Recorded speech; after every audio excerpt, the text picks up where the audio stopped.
gonna do a regular stream on my Castle Crashers. I'm going to be watching my Switch. I'm going to be watching Film Fury and stuff. So yeah. So if this gets copyrighted, you know why. Alright, I'm just gonna play this and I'm just gonna watch my Switch while I do that. So yeah, I can try and finish it.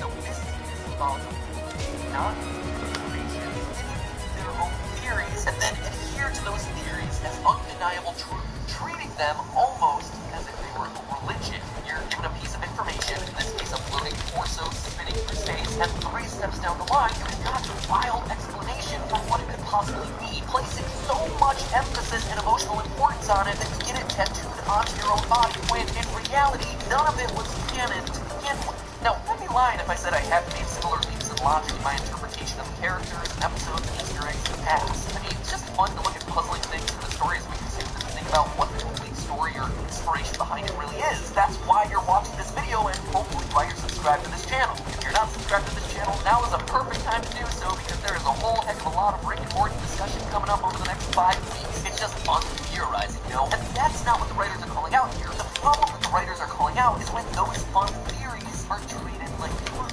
When fans get so emotionally attached to those fabricated stories that they create a religious set of beliefs around them, that they're not willing to go with changes in the story direction based on what the writers want to do. Providing the level of detail to answer every question about every backstory and unexplained narrative, not only is it unrealistic for a writer, it's impossible to do within the confines of an episodic structure. Notice how Rick literally blows holes in the religious aliens theory. It's a pretty brilliant rebuttal of animation to his theory on floating bloody man's true role in this universe. This also aligns pretty well with how Rick and Morty's staff tends to handle outside theories. Dan Harmon said in an interview with GQ that the writers don't make any decision about canon until things actually happen in the show, and also that he avoids fan theories completely because he hates to have his own ideas corrupted by someone else. Having a rabid fan base that celebrates and theorizes your work is a blessing, but it also puts pressure on the writers to keep coming up with ideas that are both unexpected while still logical extensions of the story or its characters. On a more personal note, by the way, I hope that anyone from the Rick and Morty staff who might be watching this episode will find it sufficient to disprove any of my theories through their scripts and won't resort to ripping me in half, tossing me in space, and shooting me with laser beams. I don't want to go like Chicken Space Guy. In fact, I don't even have the abs to pull it off. Anyway, there's an additional element of pressure for the writers of Rick and Morty to navigate, and that's political correctness of all things.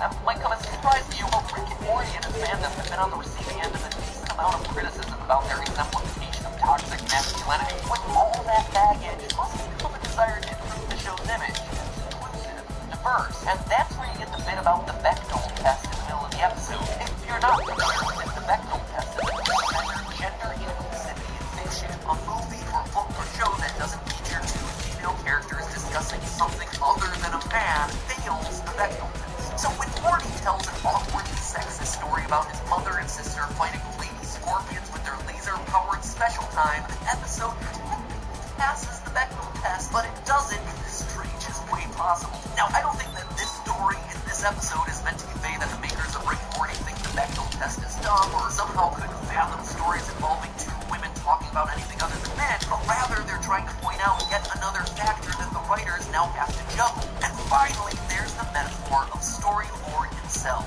Sure, Story Lord as a character represents the literal stories that Rick and Morty's creators have to wrestle with, but based on his behavior and motives, it seems like Story Lord might also represent another entity that the makers of Rick and Morty have to appease: network executives. Story Lord's machine that he locks Rick and Morty into has a number of metrics, including marketability, relatability, and broad appeal, that he then attempts to maximize by stealing stories from Rick and Morty that tap into their limitless potential to take them beyond the 5th wall. It's not hard to see this as an analogy for a network or movie studio that wants to take a successful property and milk it dry until there's nothing left to extract. It all culminates with Story Lord menacingly asking if Rick and Morty want to see how their story ends. But this isn't some cheeky call out to how Rick and Morty is actually going to end. It's a scene featuring a showdown between an army of Beseeks, spear-wielding Rick clones, and Gazorpazorps led by evil Morty and a Palpatine-esque Mr. Poopy Butthole against Rick and Morty, and it ends with the literal Deus Ex Machina of Jesus Christ coming in to save the day.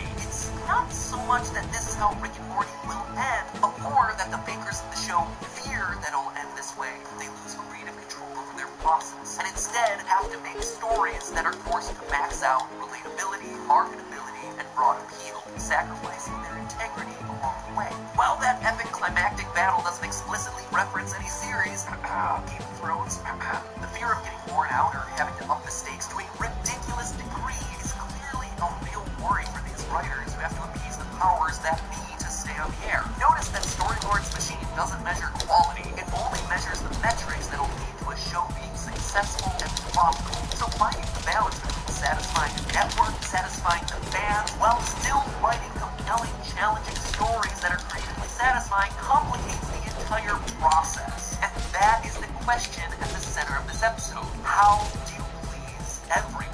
How do you bring back crowd favorites like Mr. Meeseeks or Bird Person or Crumbopulous Michael without sacrificing narrative continuity? How can Rick and Morty, a show with a small niche audience, be profitable without selling out the complexity and specificity that made it great in the first place? Our answer lies in going beyond that fifth wall that Storylord mentioned. In my research, I found a few different definitions of a fifth wall, as the divide between critics and creator, or the difference between characters and people playing up, but I don't think that's what Storylord is meaning in this case by fifth wall. Rick and Morty has often broken the fourth wall. They have the characters acknowledge that they're in a show, but the barrier between the narrative and the viewer actually is broken down in another step.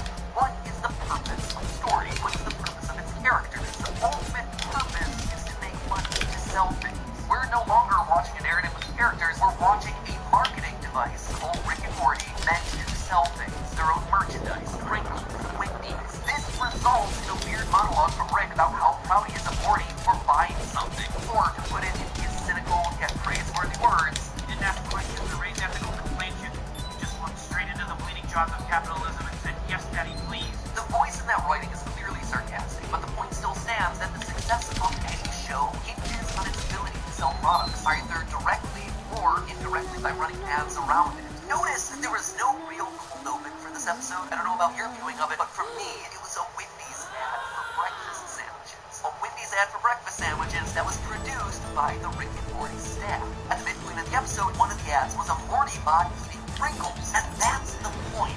That is the fifth wall. The writer of the episode, Jeff Loveness, tweeted that this was all about, quote, being trapped in the narrative choke of capitalism, which is to say that the best stories don't necessarily make the most money, and also the most money-making stories often aren't the best. The problem is that Rick and Morty isn't designed to be a #1 show. Rick and Morty isn't a warm and fuzzy family sitcom that can make lots of money with safe comedy living on a big network because it's too cynical, it's too dirty, it's too niche and too political. All things that hurt the show's scores for relatability, marketability, and broad appeal from Storylord's machine, but they also can't suddenly shift to a formula designed for profit because that's against the soul of what Rick and Morty is. Sacrificing the identity of the show is ultimately parallel to just doing easily made, digestible anthology episodes that don't really stand for anything, which is what Rick was complaining about from the very beginning of the episode. And therefore, I will go to StoryTrain.com to purchase the merchandise as I've been instructed to by Rick, and the link is broken. The Story Train that they advertised at the end of the episode doesn't exist. Dang it! And I was so mentally prepared to help them sell out too.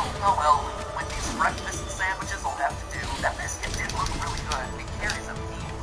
But hey, that's just a theory. A film theory. And speaking of shameless advertising, next Rick and Morty episode, Tuesday the 19th, we'll be talking Portal Science with the biggest science celebrity on the planet, Neil deGrasse Tyson. That's actually coming up on Tuesday the 19th, so mark your calendars, or like I said earlier, hit the subscribe button so you're here for what is honestly a huge collaboration on the show. I'm really excited about it. Now, if I could only get Bill and I on one of these shows, then my bingo board is complete. I'll see you. You don't know everything about me. I've lived a lot of lives. Before I was an actor. Before I got this family. I made mistakes. Choosing between what the world wants you to be.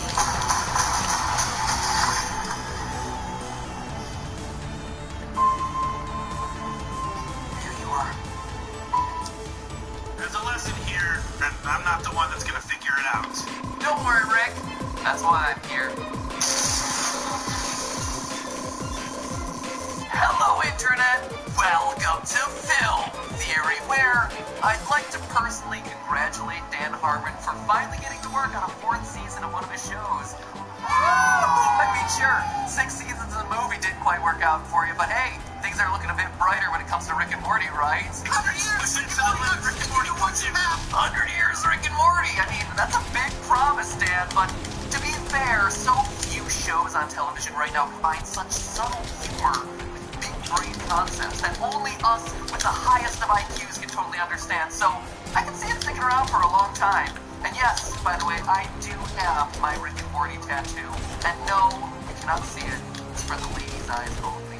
Thank you very much. So, Season 4 just started, and Rick and Morty is back showing that it ain't pulling any punches. The Season 4 premiere, Rick, Die, Repeat, is everything that we've come to love about the show. Hilarious. What do you want?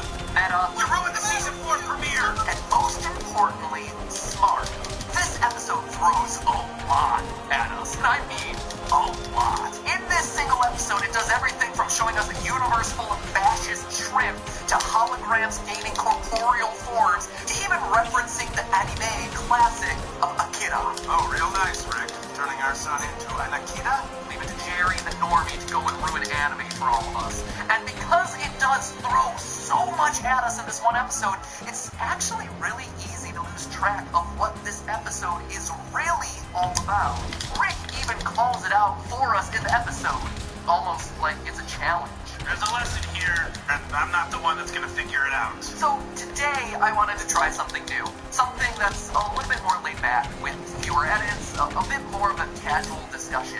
Not so much a theory as it is an analysis of what this episode was really all about. What was the Season 4 premiere trying to tell us? Because once you look past all the body horror and skinny dipping, this is a shockingly upbeat episode of Rick and Morty. And the message, at least the message as I see it, is perhaps the most humanitarian one that this show has had to date. The entire plot of the episode seems to be based around 2 conflicting ideas that send Rick Sanchez and Morty Smith in divergent directions. It all starts when Rick takes Morty on a mission to fetch some death crystals.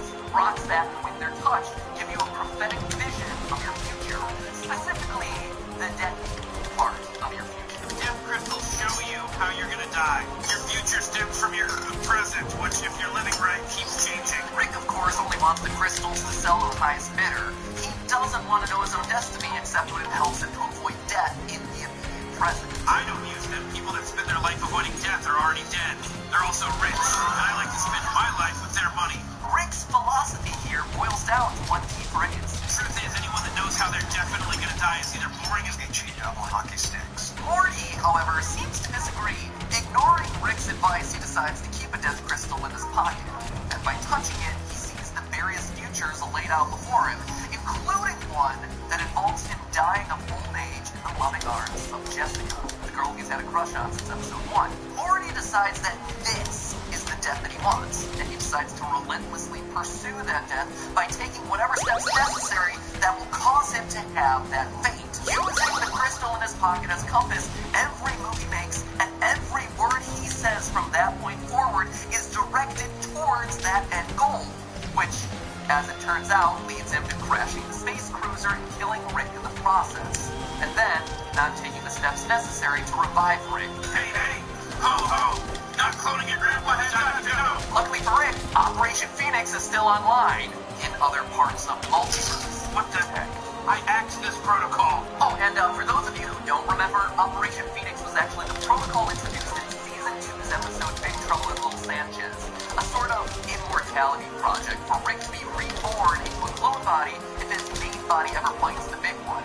And yes, he did literally axe that program. I guess it's back to the drawing board. So we gave the program the axe, but Rick isn't the only Rick in the multiverse. So that didn't stop him from being reincarnated into clone bodies that other Ricks across that multiverse were cultivating in other dimensions. Rick and Morty spend the rest of the episode on their separate adventures. Morty relentlessly follows whatever the death crystal tells him will lead him to dying with Jessica, which includes a P-Seeks-filled rampage and skipping a skinny dip with the girl of his dreams. I'm assuming we maybe get together in our 40s? Eventually, Eventually, it all ends with him turning himself into a giant Akira-inspired goo monster in the desert as he waits for further instructions from the Death Crystal. Shout out to all the fans of classic 80s anime out there. Morty seems to be pretty soulless and not to be fully enjoying the present moment, but hey, you gotta secure that future with Jessica, right? Rick, meanwhile, is off living and dying in the present moment, visiting a fascist universe, a fascist shrimp universe, and a fascist teddy bear universe. The cuddliest of all fascism, before finally being reincarnated into a wasp body, which surprisingly turns out to be the chillest of all the different dimensions. We eat our prey alive, and when we don't, we lay our eggs in their eyeballs so that our young can feast on their brains when they hatch. When you're born that big into a new head, the least you can do is have a little empathy. Wasp Rick helps our Rick get back home, and together they take down Morty in the desert, freeing him from the self-imposed bondage of the Death Crystal. After defeating an AI hologram with a little help from Wasp Rick, they all head home to not contemplate the moral of today's story. There's a lesson here, and I'm not the one that's gonna figure it out. Okay, maybe they talk about it a little. Guess I gotta learn how to live in the moment a little more. Oh boy, so you actually learned something today? I was living in the moment all day and it kept getting me killed. I think you have to think ahead and live in the moment. Seems like a pretty straightforward moral, right? The constant dichotomy of live in the moment versus plan for the future. And the solution that they come to, shock of all shocks, is you need to do all things in moderation. You need a little bit of both. Or at least that's what it appears to be at first glance. But there's actually more to this philosophical debate than meets the eye. You see, that isn't the real message of this episode. Rick's philosophy of living in the moment actually sounds similar to the core teachings of Zen Buddhism. Now, I can stand here and describe it for you, but British author Tim Lott actually sums it up really well. Quote from him: "The emphasis on the present moment is perhaps Zen's most distinctive characteristic. In our Western relationship with time, in which we compulsively pick over the past in order to learn lessons from it, and then project into a hypothetical future in which those lessons can be applied, the present moment has been compressed into a tiny sliver on the clock face between a vast past and an infinite future.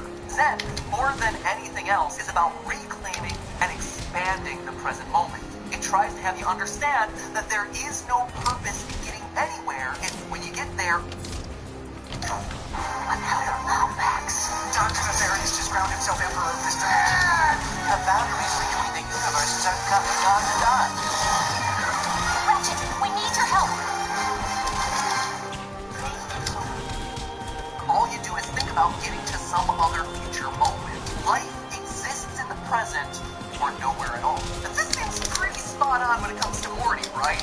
Morty is so obsessed with how he's gonna die in this episode that he doesn't care about how he's living. I mean, he's a teenage boy who wants to wind up with Jessica, yet he turns down an opportunity to spend more quality time with her and her friends, where he'll get to know them all just a little bit better. A bunch of us girls were going to go skinny dipping later if you wanted to join. Yeah, he would get to know them a little bit better. I am sure the conversations that they would have had would have been very meaningful.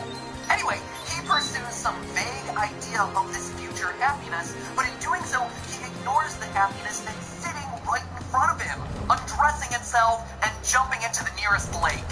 In this way, he is the antithesis of Zen Buddhism's teachings, which is why Morty's first words with the Death Crystal are so ironic in this episode. Why don't you do what I do and just go with the flow? Nice and zen, baby. Sorry, Morty, you're not being zen at all. In fact, Morty's philosophy is probably closest to what's known as objectivism. The idea that there are certain ultimate objective truths, and that those truths supersede all of our subjective experiences like perceptions, emotions, or imagination. For Morty, his objective truth in this episode is that dying with Jessica at an old age is the best possible way to end his life. Oh my. And rather than trust his own feelings or instincts, Morty follows the Death Crystal, who serves as his objective and impartial guide to life. Sorry, hologram Rick.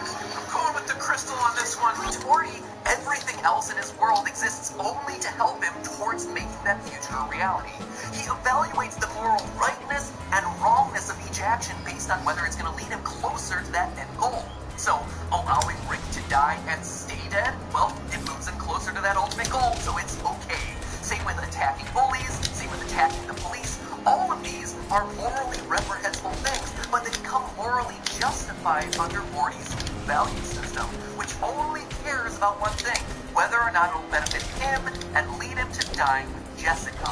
In his mind, the ends justify the means. The show concludes by saying this. I think you have to think ahead and live in the moment. It makes it sound like Rick and Morty's philosophies both have problems that run in opposite directions.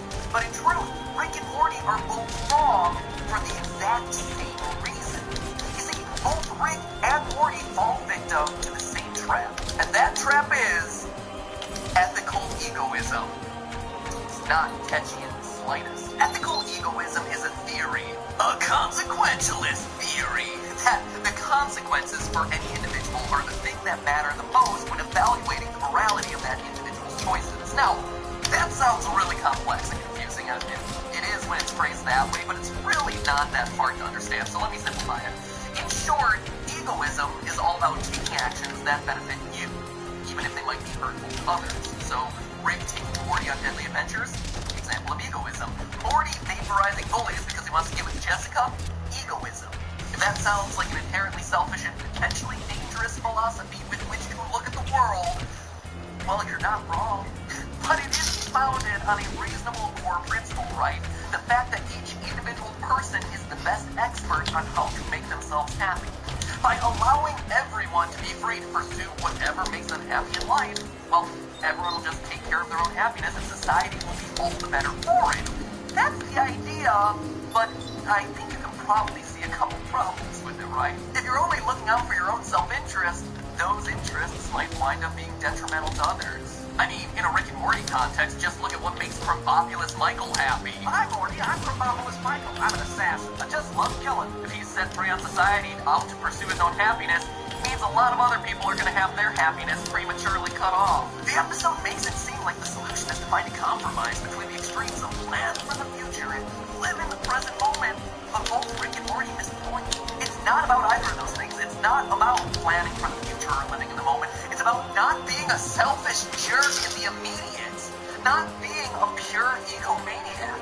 Morty, throughout the episode, is willing to do whatever it takes to achieve his goal in the long term, but the same is true for Rick in the short term. Rick, throughout the episode, is willing to do whatever it takes to get himself home, even if it means piling Wasp Hitler. Wasp Hitler? Look, I'm a primate. I'm having a hard time. I'll think or say whatever gets me home. Wasp Hitler. We'll see if that's a search term that flags YouTube's algorithms. It's the same consequentialist theory, egoism.